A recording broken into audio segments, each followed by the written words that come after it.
लेकर आया हूँ आपके लिए एग्रीकल्चर ऑनलाइन क्लास। हमारी जो क्लास थी, लास्ट क्लास जो थी, उसमें हमारा टॉपिक जो था उत्पादन प्रबंधन का, वो चल रहा था अफलन के कारण। अफलन के कारण इस टॉपिक में हमने पढ़ा था कि अफलन जो है वो दो कारणों से हो सकता है। एक बाह्य कारक हो सकते हैं और एक आंतरिक कारक हो सकते हैं। दो कारकों के बारे में हमने पढ़ा था। पहला कारक था बाह्य कारक, दूसरा था आंतरिक कारक। बाह्य कारकों के बारे में हमने चर्चा जो पिछले क्लास में उसमें कर ली थी। आज का जो टॉपिक होगा वो होगा अफलन के कारकों में आंतरिक कारक। बाह्य कारकों में हमने पढ़ा था कि ये जो कारक होते हैं ये बाह्य परिस्थितियों के कारण उत्पन्न होते हैं, चाहे वो मौसम का प्रकोप हो या अन्य कोई परिस्थिति हो। आंतरिक जो कारक हैं उनका जो संबंध है वो पादप की आंतरिक परिस्थितियों से होता है, जिसके कारण जो पादप होता है, जो फल वृक्ष होता है, उसमें फल का निर्माण नहीं होता है। तो आंतरिक कारक होते हैं, इन कारकों का संबंध, इन कारकों का संबंध पादप की आंतरिक परिस्थितियों से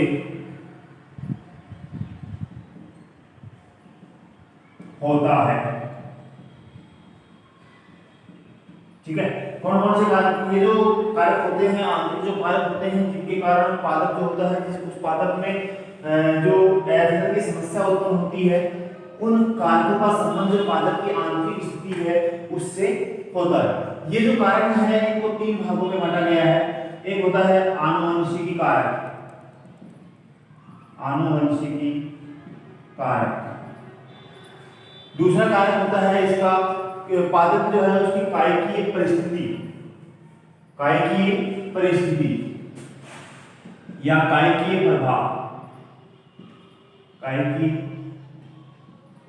प्रभाव। आनुवंशिकी का मतलब आंतरिक जो भाग है, आंतरिक जो की आनुवंशिकी जो है, जो गुणसूत्र वगैरह होते हैं जिनमें सहसंबंधिता पाई जाती है। इसके अलावा तीसरा जो होता है वो होता है फल वृक्षों की, फल वृक्षों की विकासीय प्रवृत्ति, फल वृक्षों की विकासीय प्रवृत्ति। ये तीन कारक होते हैं जिनका संबंध पादप की आंतरिक परिस्थिति से होता है। इनमें पहला जो बात करें अपन आनुवंशिकी कारक की, आनुवंशिकी कारक। इन कारकों का जो संबंध होता है, ये संबंध पादप की जो जेनेटिक्स जो स्ट्रक्चर है उससे संबंध रखती है। कौन सा कारक? आनुवंशिक कारक। इसमें कौन कौन से कारक है या कौन कौन सी परिस्थितियां हैं ऐसी उत्पन्न हो जाए जिनके कारण जो पादप होता है उस पादप के अंदर फल वृक्ष जो है उसमें फल का निर्माण नहीं होता है। इसमें पहले आती है असंगतता, असंगतता। इसमें क्या होता है, पादप जो होता है उस पादप के अंदर कुछ आनुवंशिक डिफरेंस के कारण, विभिन्नता के कारण जो परागकोश में जो परागकण है वो जो स्टिकेशन जो है उसकी वर्तिकाग्र पर स्थानांतरित नहीं हो पाते हैं। परिणाम स्वरूप क्या होता है, निषेचन नहीं होगा। तो निषेचन नहीं होगा तो फूल से फल का निर्माण नहीं होता है। तो फूल बनने के बाद,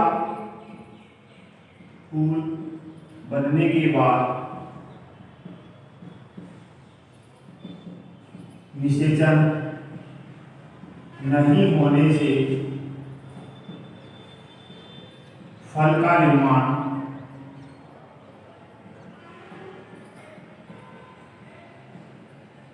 नहीं होता। ठीक है, एग्जाम्पल की बात करें, आड़ू, नाशपाती।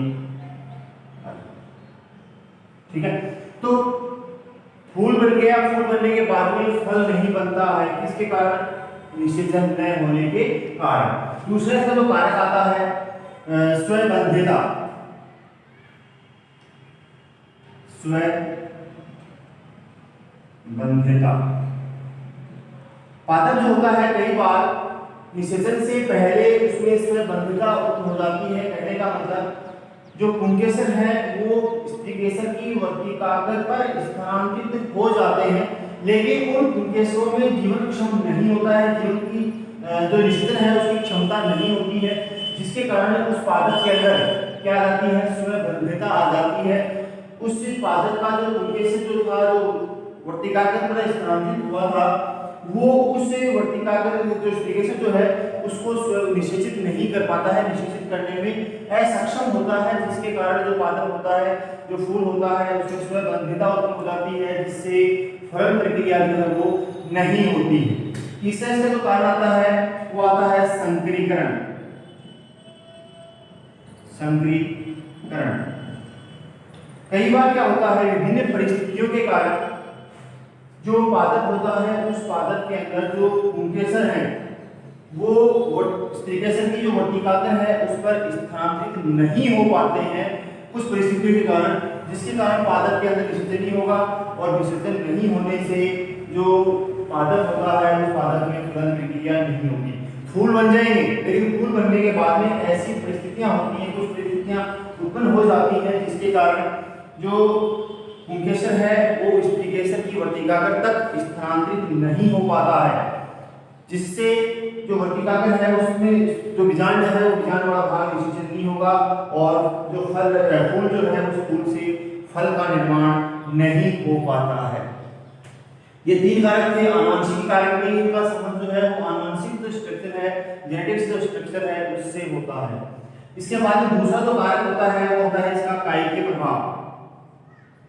कायिकीय प्रभाव, कायिकीय प्रभाव का जो संबंध होता है वो पादप की कायिकीय स्थिति से होता है, उसके कायिक भागों से होता है। कई बार क्या होता है, पादप जो होता है उस पादप जो फल वृक्ष की पर बात कर रहे हैं, फल वृक्ष को विभिन्न प्रकार के जो पोषक तत्व हैं वो संतुलित मात्रा में नहीं मिल पाते हैं। परिणाम स्वरूप क्या होता है, जो पादप होता है उसका एक भाग जो है अधिक वृद्धि कर लेता है और फलन प्रक्रिया जो वो नहीं होती है। पिछली क्लास में भी हमने बात करी थी संतुलित पोषक तत्वों की मात्रा के वाले पॉइंट में, उसमें देखा था कि जो पादप जो होता है उस पादप को फलन प्रक्रिया के लिए कार्बोहाइड्रेट और नाइट्रोजन दोनों का संतुलित मात्रा में होना अति आवश्यक है, बराबर मात्रा में, यानी दोनों का अनुपात 1:1 जो है वो होना चाहिए। यदि पादप को नाइट्रोजन अधिक मिल जाती है तो क्या होगा, कायिकीय वृद्धि होगी, कायिकीय वृद्धि होती है। और यदि कार्बोहाइड्रेट जो है, कार्बोहाइड्रेट नहीं मिल पाती है तो फलन प्रक्रिया नहीं होती है। यानी दोनों का, कार्बोहाइड्रेट और नाइट्रोजन दोनों का संतुलित मात्रा में होना अति आवश्यक है। यदि एक की मात्रा अधिक हो जाती है, यदि नाइट्रोजन की अधिक होगी तो सिर्फ कायिकीय वृद्धि होगी, फलन प्रक्रिया नहीं होगी। ठीक है, यदि केवल कार्बोहाइड्रेट मिल रही है तो कायिकीय वृद्धि नहीं होगी, और जब कायिकीय वृद्धि नहीं होगी तो फलन प्रक्रिया नहीं होगी। कहने का मतलब कार्बोहाइड्रेट और नाइट्रोजन जो है वो संतुलित मात्रा में मिलना अति आवश्यक होता है। इनका जो अनुपात है वो पादप की आवश्यकता अनुसार निश्चित होना चाहिए। इसके अलावा नाइट्रोजन, सल्फर वगैरह है, वे भी इनकी जो मात्रा है वो भी संतुलित होनी चाहिए। ठीक है, ये कायिकीय प्रभाव, कायिकीय प्रभाव का मतलब यदि पादप को संतुलित मात्रा में पोषक तत्व उपलब्ध नहीं हो पा रहे हैं जो फलन प्रक्रिया के लिए आवश्यक है, तो ऐसी स्थिति में उसमें फल वृक्ष में फल का निर्माण नहीं होता है। यदि एक पोषक तत्व जैसे नाइट्रोजन यदि अधिक मात्रा में मिल रहा है तो उसमें केवल और केवल कायिकीय वृद्धि हो सकती है, फलन प्रक्रिया जो है वो नहीं हो सकती। अगला है, तीसरा जो पॉइंट है वो है फल वृक्ष की विकासीय प्रवृत्ति। विकासीय प्रवृत्ति, जो फल वृक्ष जो होता है उसका कौन सा भाग किस प्रकार से विकसित हो रहा है, किस प्रकार से जो फल है उसका निर्माण हो रहा है। तो कई वृक्ष जो है वो क्या होते हैं कि उसमें फल का निर्माण नहीं होता है। फूल जो है फूल बनने के बाद में उसकी निषेचन प्रक्रिया हो जाती है, और निषेचन प्रक्रिया होने के बाद में जब फल का निर्माण होता है तो अल्प विकसित फल का निर्माण होता है। तो पहली जो प्रवृत्ति हो सकती है वो हो सकती है F1 फल का बनना। निषेचन के बाद में जो फूल है उस फूल से फल का निर्माण होता है, लेकिन वो जो फल है वो विभिन्न परिस्थितियों के कारण अपूर्ण रह जाता है, पूर्ण फल का विकास नहीं होता है। दूसरा होता है इसका जननांगों की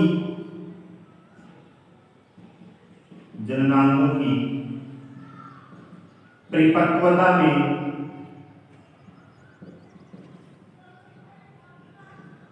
भिन्नता। पादप जो होता है उसके जो नर और मादा जो जननांग है उनकी परिपक्वता का जो समय है वो कई बार अलग अलग होता है। जैसे कई बार जो नर जननांग है वो पहले विकसित हो जाता है, कई बार मादा जननांग जो है वो पहले विकसित हो जाता है, मादा जननांग विकसित होने के बाद में नर जननांग विकसित नहीं हो पाता है। यानी कि दोनों का जो समय है वो अलग अलग होता है, दोनों में भिन्नता जब होती है तो ऐसी स्थिति में भी निषेचन प्रक्रिया नहीं होने से, दोनों जननांग आपस में नहीं मिलने से, क्योंकि इसमें जो जनन होता है वो लैंगिक जनन होगा जिसमें दोनों जनकों की आवश्यकता होगी, तो दोनों जनकों का नर और मादा जो जननांग है उनका एक साथ विकसित होना बहुत जरूरी होता है। जैसे मान लीजिए नर जननांग जो है नर जननांग पहले विकसित हो गया, उसको बोलते हैं प्रोटोएंट्री। ठीक है। यदि मादा जननांग पहले विकसित हो गया, मादा जननांग पहले विकसित होता है,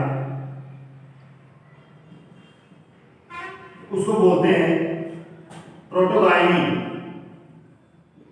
क्या बोलते हैं? प्रोटोगाइनी। यानी कि यदि मादा जननांग पहले विकसित हो रहा है तो उसको बोलते हैं प्रोटोगाइनी, यदि नर जननांग पहले विकसित होता है तो उसको बोलते हैं प्रोटोएंट्री।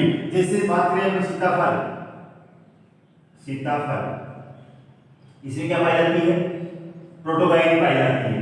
बात करें अपन चीकू की तो इसमें क्या पाया जाता है? प्रोटोएंट्री। यानी इसका जो नर जननांग है वो पहले विकसित होता है, तो इसके कारण भी कई बार जो है वो फल प्रक्रिया वो है नहीं हो पाती। ठीक है। इसके अलावा हम बात करें पराग का उर्वर नहीं होना, पराग का उर्वर नहीं होना। कई बार क्या होता है जो परागकण है वो परागकण मादा जननांग जो है जिसमें इस तरीके से पाई जाती है उसके जो बीजाणु वाला जो भाग है उसको निषेचित नहीं कर पाता है, क्योंकि ऐसा परिपक्व नहीं हो पाता है जिसके कारण वो मादा जननांग जो है उसको निषेचित कर पाए, जिसके कारण प्रक्रिया जो है वो अल्प होगी, कम होगी, नहीं होगी। तो ऐसी स्थिति में जो फल प्रक्रिया है वो नहीं होती। इसके अलावा हम बात करें चौथा जो कार्य हो सकता है फल वृक्ष की विकास से प्रवर्तिका, तो हो सकती है विषमवर्तिकात्व। विषमवर्तिकात्व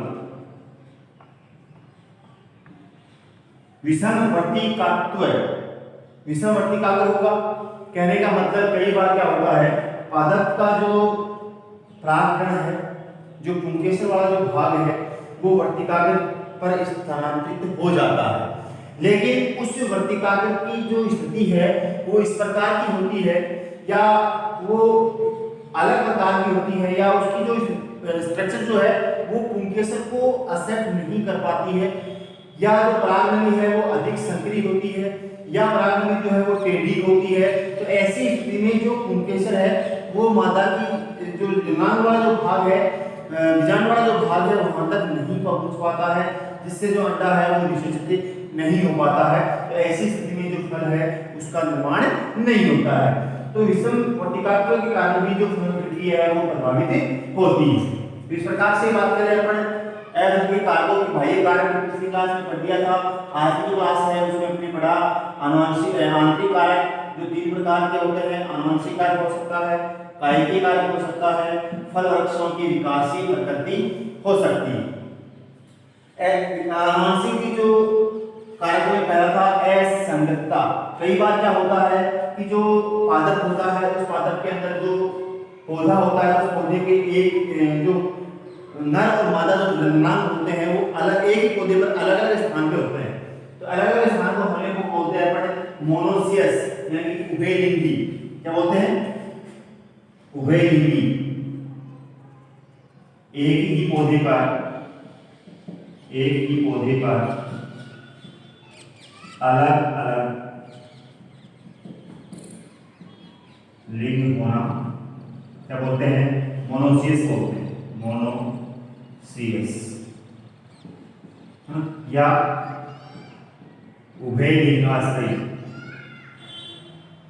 क्या बोलते हैं? उभयलिंगाश्रयी। दूसरा, यदि अलग अलग पौधों पर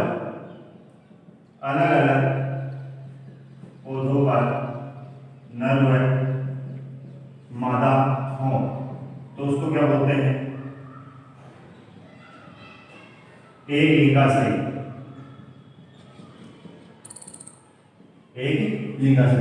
असंगतता होगी दोनों में, तो ऐसी स्थिति में जो फलवृक्ष है उसमें फलन प्रक्रिया नहीं होती है, या डायोसिस। ठीक है।